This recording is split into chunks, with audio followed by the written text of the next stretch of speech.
Olá, pessoal, tudo bem? Tentei começar a transmissão pelo site da Paróquia Santa Inês do Jabor, mas não consegui. Deu algum problema na senha que me foi enviada ou no caminho que me foi enviado, então eu vou fazer a transmissão por aqui mesmo. Faremos um encontro breve, um encontro de no máximo meia hora, e eu pretendo contribuir com algumas reflexões para esse tempo tão difícil que a gente está vivendo. Eu gostaria de lembrar que nós vamos precisar de uma folha de papel, pode ser uma folha de papel A4, pode ser uma folha de caderno, o que for mais fácil para você. Nós vamos precisar de uma caneta e nós vamos precisar também de uma tesoura. Boa noite, minha amiga Tânia, que entrou agora. Eu sei que tem gente entrando ainda, porque o pessoal lá da paróquia tá mudando para cá.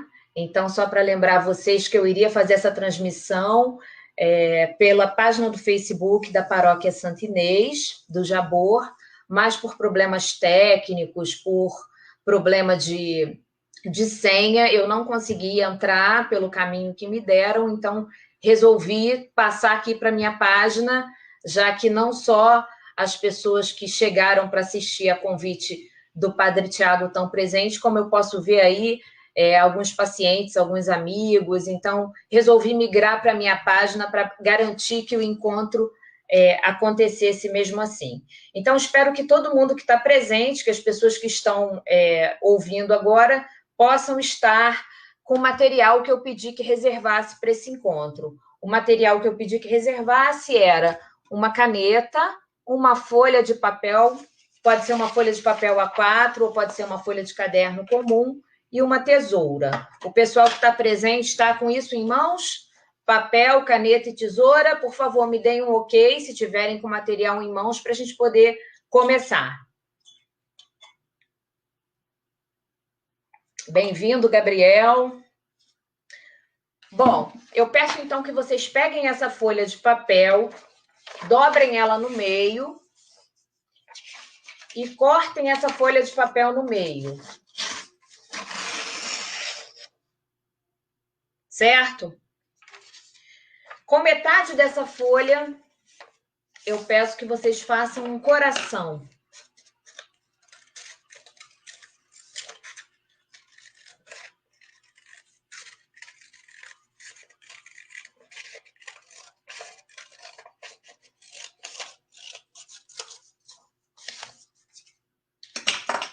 Metade da folha um coração, metade uma folha de papel. Nessa folha de papel, eu quero que vocês escrevam agora as coisas desagradáveis dessa quarentena, desse período tão difícil, tão inominável que a gente está vivendo. E nesse coração, eu peço que vocês, então, escrevam coisas positivas desses dias de confinamento que a gente está vivendo.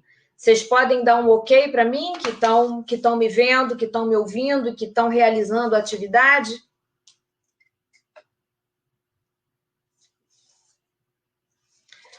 Aqui, coisas negativas da quarentena.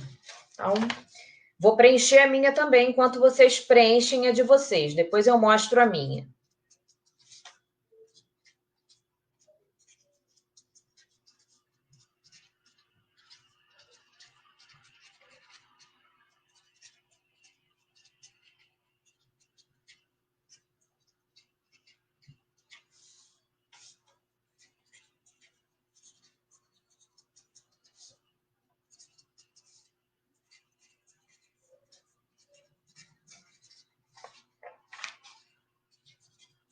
Para quem está entrando agora,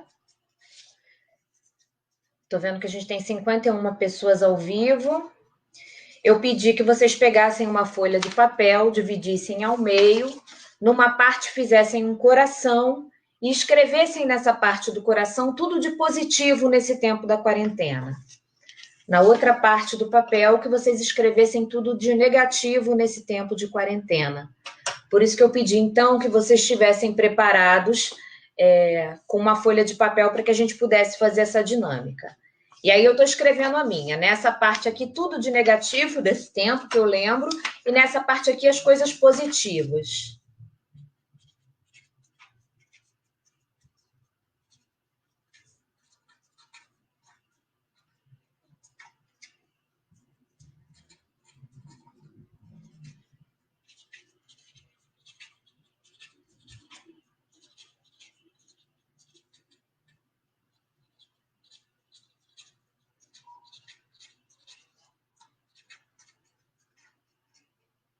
Todo mundo fazendo sua lição de casa aí? As 66 pessoas que estão aqui ao vivo comigo?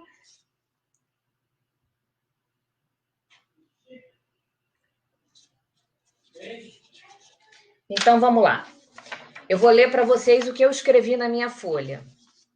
Eu coloquei que as coisas negativas dessa quarentena, para mim, Luciana, muita saudade dos meus pais, muita saudade.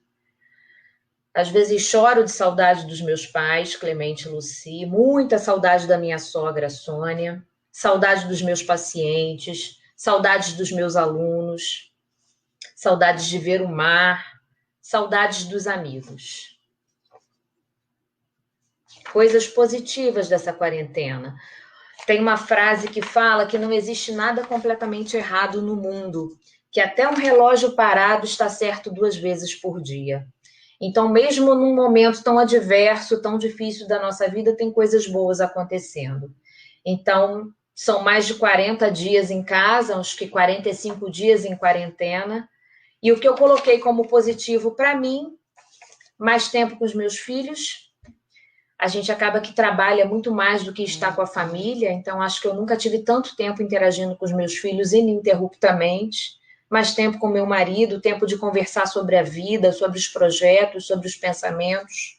Cozinhar, que é uma coisa que eu estou aprendendo a fazer, não sou boa de cozinha. Tenho feito crochê, que era uma coisa que eu tinha separado para fazer quando eu ficasse mais velha. Estou conseguindo maratonar séries na Netflix, que é uma coisa bacana. Estou conseguindo estudar. Então, tinha muita coisa acumulada para fazer, muitos projetos. Estou conseguindo estudar, isso é muito bom. E estou conseguindo estar mais perto de Deus. Estou conseguindo orar.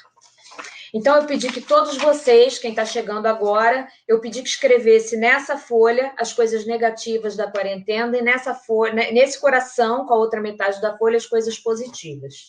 Vou deixar isso aqui guardado, que a gente vai retomar isso no final do nosso encontro. Vou pegar aqui minha colinha do que eu preparei para a gente conversar.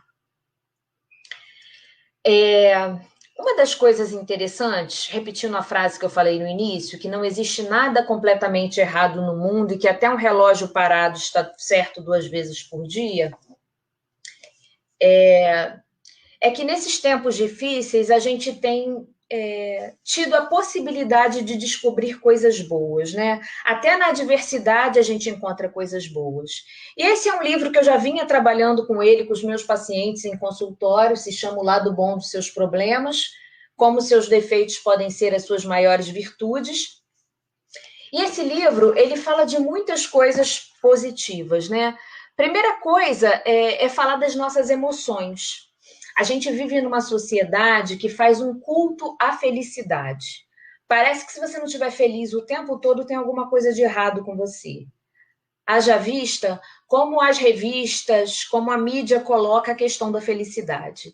Eu me lembro que, talvez uns 8 anos atrás, eu fui ao teatro com algumas amigas, e quando eu cheguei no teatro, a personagem principal da peça era uma atriz muito famosa que tinha perdido o filho adulto, atropelado há 2 semanas. A gente achava até que o espetáculo seria cancelado, né? Porque ela teve essa perda abrupta, mas não, ela estava lá fazendo o espetáculo, aparentemente tranquila. E a gente comprou na última hora os ingressos, então ficamos no gargarejo, né? E eu só pensava, né? Como é que essa mulher tá de pé aí, se ela acabou de perder um filho? E aí, quando acabou a peça, as minhas amigas falaram assim: que coisa incrível, que maravilha, que força. E eu falei para elas que eu estava apavorada com aquilo, né? Porque eu acho que se eu perdesse um filho, eu ia ficar muito tempo sem conseguir fazer absolutamente nada, tomada pela dor, tomada pelo luto. E aquela atriz não, ela estava ali em pé, né? Ela estava ali aparentemente vigorosa, né? E assim, essa situação é o retrato da nossa sociedade, né? A gente vive uma sociedade que cultua a felicidade. Eu preparei um PowerPoint que eu achava que eu ia conseguir partilhar com vocês, porque tem essa funcionalidade aqui, mas eu não consegui partilhar a minha imagem e ao mesmo tempo o PowerPoint. Quem desejar depois eu posso disponibilizar esse PowerPoint. Tanto pode me pedir aqui pelo meu site ou pela minha página do Facebook, pelo meu telefone, quem for meu aluno, por mensagem. Depois eu disponibilizo isso que eu preparei para vocês. Então, a gente vive essa sociedade que cultua a felicidade. É como se não houvesse espaço para a gente fazer luto, para a gente sentir tristeza, para a gente sentir uma dor de cotovelo, para a gente sentir ansiedade. E aí vem o coronavírus, a quarentena, e puxa o nosso tapete. Porque nessa sociedade que cultua a felicidade, de repente está todo mundo sem chão. De repente está todo mundo com crise de ansiedade, né? Eu tenho vários pacientes com depressão, com crise de ansiedade. Eu continuei trabalhando normalmente online. Graças a Deus, o trabalho de psicologia permite isso, né? Acho que nada substitui o contato humano, mas é muito importante poder estar ali semanalmente com os pacientes. E aí, recentemente, recentemente não, eu falei desse episódio da atriz que estava no palco, mesmo depois do seu filho ter morrido, e há uns anos atrás a gente assistiu aquele filme chamado Divertidamente, onde a gente via a história de uma menininha que mudou de cidade, seus pais foram transferidos e, portanto, ela mudou de escola, e aí ela começou a se sentir muito mal, porque ela perdeu o grupo dela de referência. E aí ela começou a sentir tristeza, melancolia. Esse filme, Divertidamente, é um clássico, porque é um filme que mostra que na nossa vida tem que ter lugar para todas as emoções. E nesse momento de pandemia, a gente vê a explosão de dois principais sentimentos: medo e ansiedade. Eu gostaria de diferenciar medo e ansiedade, né? Como eu falei, esse livro ele fala que todas as emoções têm o seu lugar, desde que elas estejam bem calibradas. Talvez alguns já tenham me ouvido falar dessa diferença de medo e ansiedade. Medo é uma predisposição física que a gente tem a partir de algum estímulo aversivo. Então, você vai de noite à cozinha e aí você olha para a geladeira, em cima da geladeira estão lá aquelas anteninhas, a barata. Aquilo dispara o seu coração, dá taquicardia, você está com medo daquele estímulo aversivo específico que é a barata. Então, você pega o chinelo e vai lá matar a barata, isso se ela não for voadora. Isso é medo, é um estímulo específico que desencadeou aquele sentimento. Agora, se você está deitado no seu quarto à noite e aí você pensa assim, e se aparecer uma barata? E se tiver uma barata atrás da cortina? E se tiver uma barata embaixo da cama? Você não viu a barata, mas você desencadeia um sentimento generalizado de pânico pela iminência do aparecimento da barata. Então, taquicardia, sudorese, náusea, perna bamba, tudo isso tem a ver com ansiedade. Então, se medo é um sentimento desencadeado por um estímulo específico, a ansiedade é uma coisa generalizada, né? É algo que desencadeado por vários estímulos. E é justamente nesse ponto que grande parte das pessoas estão. E se eu pegar coronavírus? E se os meus pais pegarem? E se os meus pais morrerem? E se eu perder o emprego? E se eu não puder pagar o aluguel? E se o meu relacionamento acabar? Então, assim, as pessoas acabam transformando esse momento tão desafiador numa coisa geral. É um pavor e é um temor generalizado de coisas que podem acontecer. Então, o que aconteceu com a gente? A gente estava numa vida estável, a gente acreditava que a gente tinha o pleno controle de tudo. Eu tenho o controle dos meus horários, do meu trabalho, da minha vida, das minhas emoções, e acontece algo que tira o nosso tapete, né? A Covid foi algo que tirou o nosso tapete. E não tirou o tapete só da gente que mora aqui no Brasil, que está aqui no Rio de Janeiro, ou que está em outra parte do Brasil, estou vendo que tem gente de outras partes do Brasil assistindo a gente, tirou o tapete do mundo inteiro, né? Eu já ouvi algumas pessoas de outras religiões falando que isso é uma prova coletiva, né? Os kardecistas falam isso, que a humanidade está diante de uma prova coletiva. Eu gosto de pensar que a humanidade está diante de uma grande janela de oportunidade para coletivamente alcançar um novo nível de entendimento. Com certeza, a hora que a gente puder ir novamente para a rua, se abraçar, se beijar, a gente vai dar um outro peso, a gente vai valorar isso de uma outra maneira. Quando eu puder novamente ver o mar, isso para mim vai ter um outro significado, vai ter uma outra conotação. Não vai ser mais trivial e banal, porque eu moro num bairro próximo da praia e passo pelo mar todo dia. Não, aquilo ali vai ser valorado de uma outra maneira. E nesse contexto, também a nossa espiritualidade, né? A nossa espiritualidade, ela vai ser redimensionada, né? Eu acho que nunca se dobrou tanto os joelhos, nunca a gente se dirigiu tanto para Deus, nunca as pessoas clamaram tanto por um significado, por uma rendição, por uma virada, né? Eu hoje atendi um paciente agnóstico e ele falava que ele morria de inveja das pessoas que tinham uma fé. E eu acho que ele deve morrer de inveja mesmo, porque assim, a fé, ela faz isso, ela traz um para quê, ela traz um significado, ela leva a gente além daquilo que está sendo apresentado no momento. E aí uma coisa que eu tenho ouvido muito em todas as lives que eu tenho assistido, aí uma coisa que eu não botei aqui nas coisas boas da pandemia, é que eu acho que eu nunca aprendi tanto. A quantidade de lives que eu tenho assistido, a quantidade de coisas que eu tenho lido, de pessoas inteligentes que eu tenho visto, muito conteúdo gratuito e de qualidade na internet, né? E aí, uma das coisas que eu ouço em quase todas está entrando mensagens aqui de pessoas que não estão conseguindo acessar a live. Eu lamento, assim, tem algumas intercorrências aí da tecnologia que a gente não domina, né? Mas eu estou vendo que tem 105 pessoas aqui juntinhas comigo. Então, assim, em todas essas lives que eu tenho assistido, em todos os podcasts, em todas as palestras que eu tenho tido acesso, uma das coisas que eu tenho ouvido é que o mundo pré-pandemia não existe mais. O último dia que eu trabalhei na minha vida foi dia 18 de março. Eu pretendia voltar dia 19 de março para atender, mas aí dia 19 de março eu fiquei gripada e eu já não tive condição de voltar, e depois o confinamento começou e eu já não tinha mais condição de sair de casa. Aquele mundo que eu conheci dia 18 de março, ou até o dia 18 de março, aquele mundo acabou. Aquele mundo que todos vocês conheceram até o momento da pandemia, aquele mundo acabou. Aquele mundo não existe mais. Nós nunca mais voltaremos para aquele mundo. E aí uma coisa que a gente aprendeu ou está aprendendo com esse novo mundo que a gente ganhou de presente há 40 e poucos dias é o seguinte: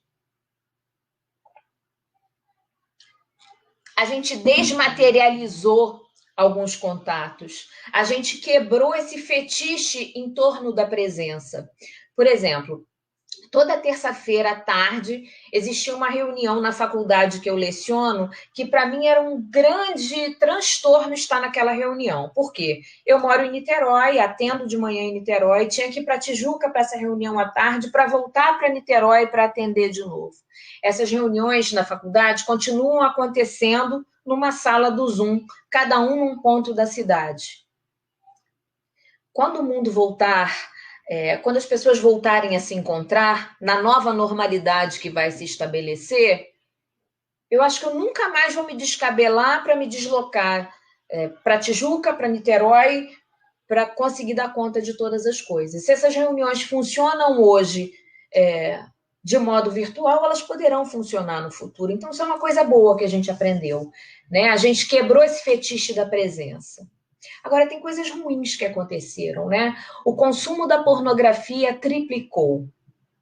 Então, as pessoas estão buscando muita gratificação na pornografia. E não só são pessoas solteiras, pessoas casadas, as pessoas estão acessando muito a pornografia como uma maneira de autogratificação. Isso é perigosíssimo, mas enfim, não é uma live sobre pornografia, a gente pode falar disso num outro momento, porque o tratamento da pornografia é uma coisa muito complicada.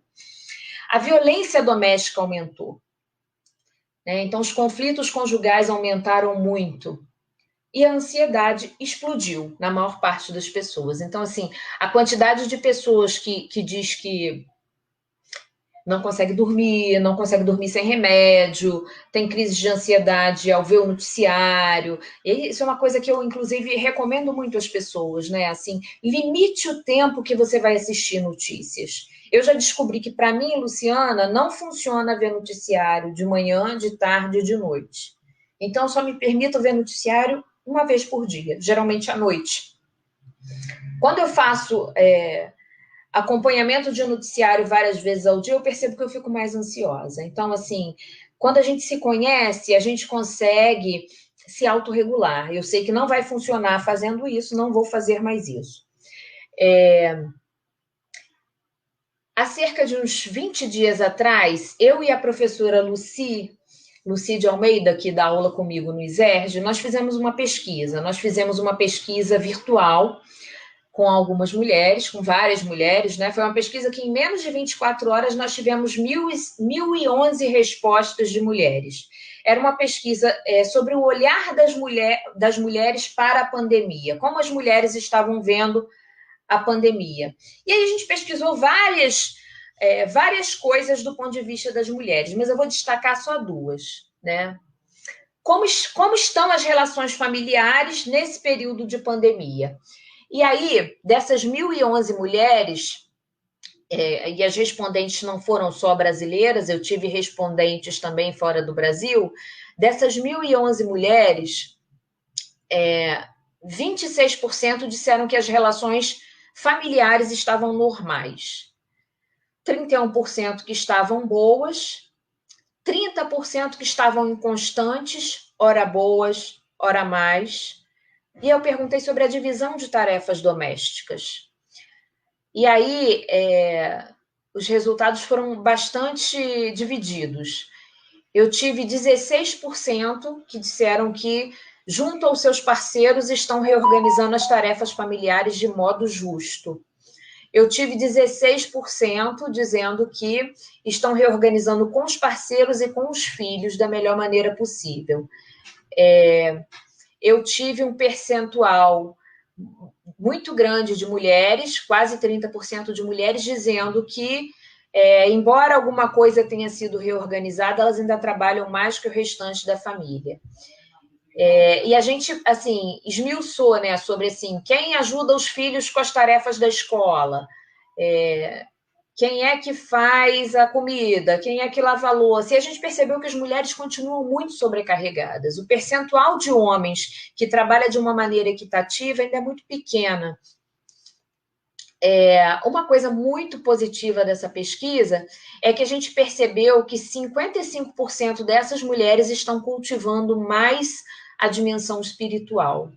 Então, assim, uma das coisas que a gente vem aprendendo com esses tempos difíceis é cultivar essa dimensão espiritual. Como eu mencionei anteriormente, eu hoje atendi um rapaz que estava se lamentando por ser agnóstico, por não ter fé. Mas, assim, ainda assim, ele está fazendo algo de muito interessante nesse confinamento. Ele disse para mim que, como ele não está podendo ir para fora, ele está olhando para dentro. E ele está percebendo um monte de coisas e descobrindo um monte de coisas acerca dele mesmo que ele não sabia. Isso me lembra aquela passagem bíblica que Jesus foi visitar Marta e Maria. E enquanto Maria ficava aos pés de Jesus, aproveitando e desfrutando da presença dele, Marta estava para lá e para cá, preocupada, né, com todos os detalhes daquela recepção. Eu acho que esse momento que a gente está vivendo está convocando a gente a ser um pouco mais Maria, a ser um pouco mais atenta às questões internas, ao que a gente está descobrindo da gente nesse momento, ao outro, às pessoas que estão do nosso lado, né, as pessoas que a gente cuida e que cuidam da gente. Está sendo um momento muito importante para a gente aprender a pedir ajuda também. Olha, me ajuda aqui, eu não estou dando conta de cuidar do filho, de fazer a comida, de fazer isso ao mesmo tempo. Está sendo um período importante para muitas coisas, né? Para a gente entrar em contato com a nossa espiritualidade, para a gente entrar em contato com as nossas descobertas.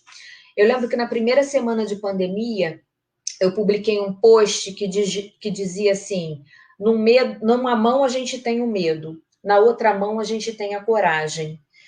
E o que a gente alimentar é o que vai vencer. A gente vai alimentar o medo ou a coragem? Aqui eu anotei, e vocês anotaram, tudo que não era positivo ou que não era exatamente agradável, que a quarentena estava obrigando você a se deparar.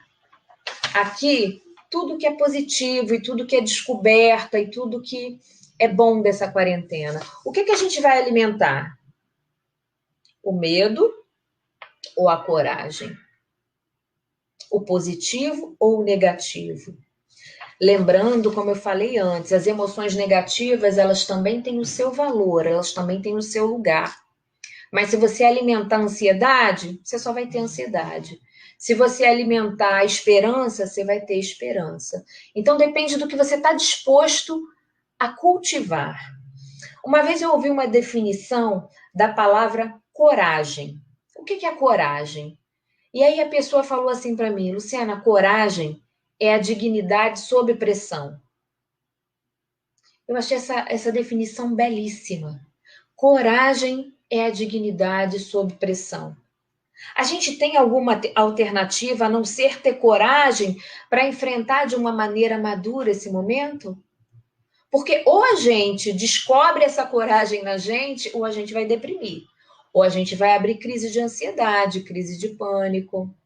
Então, não esqueçam essa definição. Acho que essa definição é maravilhosa. Coragem é a dignidade sob pressão. Eu espero que a gente consiga descobrir onde está a nossa coragem, que a gente consiga alimentar a nossa esperança. E eu vou me preparando para encerrar contando uma historinha para vocês. Certa vez, uma criança pequena, vamos imaginar aí uma criança de uns 4, 5 anos, uma menina, entrou num avião sozinha, lógico, acompanhada lá pela comissária que conduziu ela até o lugar que ela tinha que sentar. E a menina parecia muito tranquila, sozinha no avião, viajando sem nenhum familiar, parecia completamente segura. E aí, lá pelas tantas, depois que o voo já estava acontecendo, o avião entrou numa enorme turbulência. Uma turbulência muito grande. E começou a sacolejar, e aquelas mesinhas que ficam na frente do assento começaram a bater, e as pessoas começaram a ficar nervosas, porque era uma turbulência severa. Mas aquela menina estava lá, tranquila, inabalável, sorridente. E aí aquilo começou a chamar a atenção dos adultos que estavam voando com ela. Até que uma pessoa chegou para a menina e falou: vem cá, você não está com medo? O avião está balançando? E a menina riu e falou assim: não, eu não estou com medo. Ué, mas por que você não está com medo? Eu não estou com medo porque o piloto é o meu pai. Eu acho que essa história é linda. Ela nos relembra a dimensão da fé. Quem é o piloto do nosso avião? Será que a gente precisa alimentar mais o medo que a coragem? Ontem uma paciente falava assim para mim: Luciana, eu descobri que é como se a minha vida fosse uma estação de trem. Tem vários trens. E cada trem é um pensamento. Um é o pensamento da insegurança, do pânico, do medo. O outro trem é da alegria, da esperança. E eu posso escolher em que trem eu vou embarcar. Todos nós podemos escolher em que trem vamos embarcar. Todos nós, lembrando aqui o que eu fiz, uma mão é o medo e outra a coragem. Todos nós podemos investir mais na esperança e na coragem. Todos nós podemos valorizar mais o que a gente escolheu de positivo na quarentena do que a gente escolheu de ruim, de triste, de amedrontador.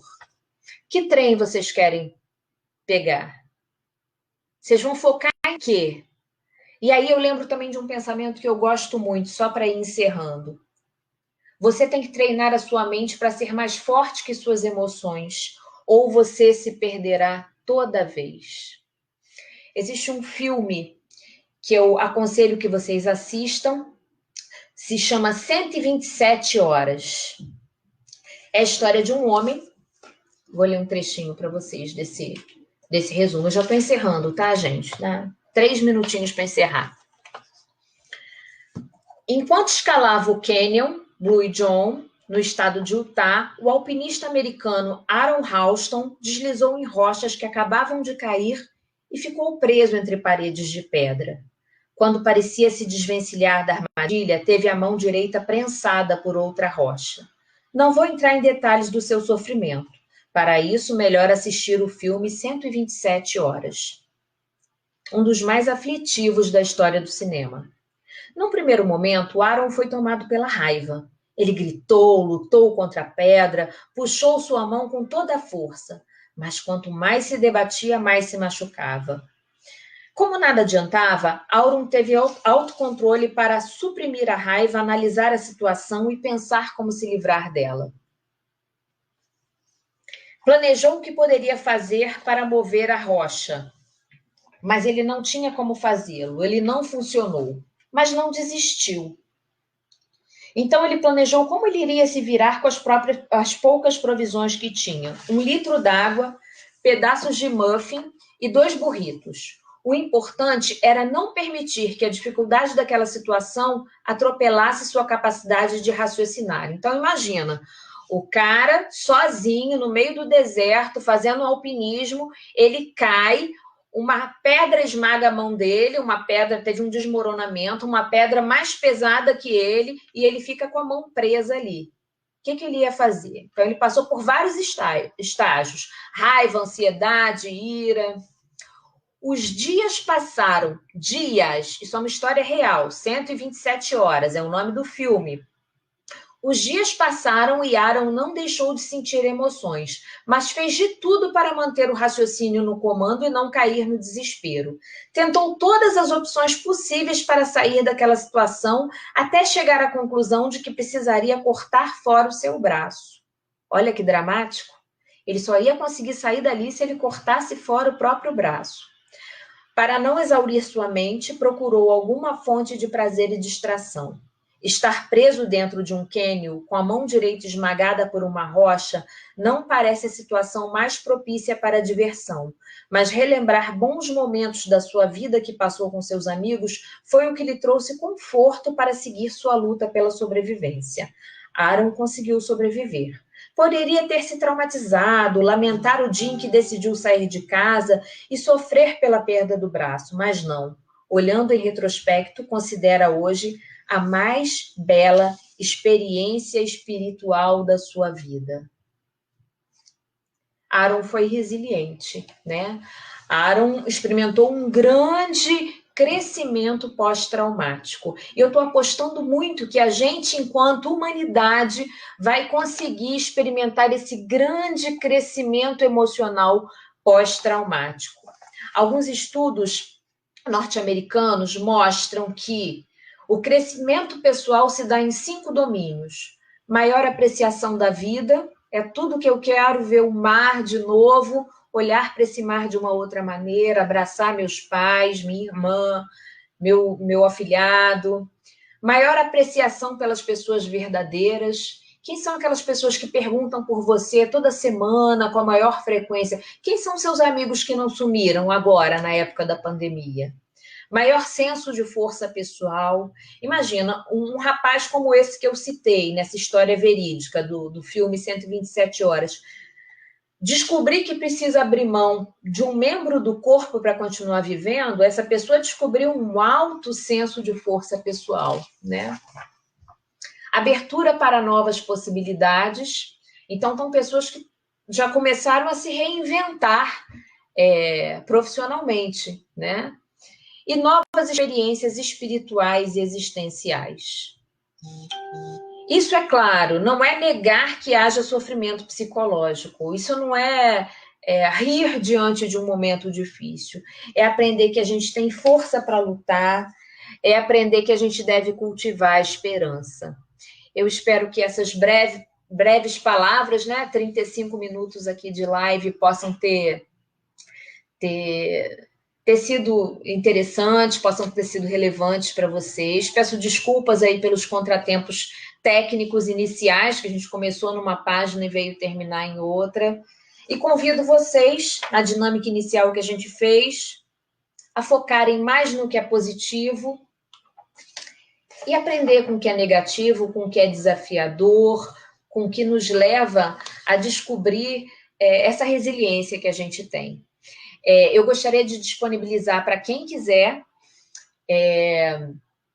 alguns áudios que eu tenho gravado para os meus pacientes, pessoas que sofrem de crise de ansiedade. Então, eu gravo alguns áudios, mando por WhatsApp, alguns textos específicos que eu tenho feito por esse tempo. Então, assim, quem quiser receber isso por WhatsApp, me manda uma mensagem inbox, eu vou ter o maior prazer de compartilhar as coisas que eu tenho produzido gratuitamente com quem quiser. Agradeço a audiência de vocês. Espero que a gente saia como seres humanos melhores dessa experiência, como seres humanos mais fortalecidos dessa experiência. Muito obrigada a todos vocês, um grande abraço e uma boa noite.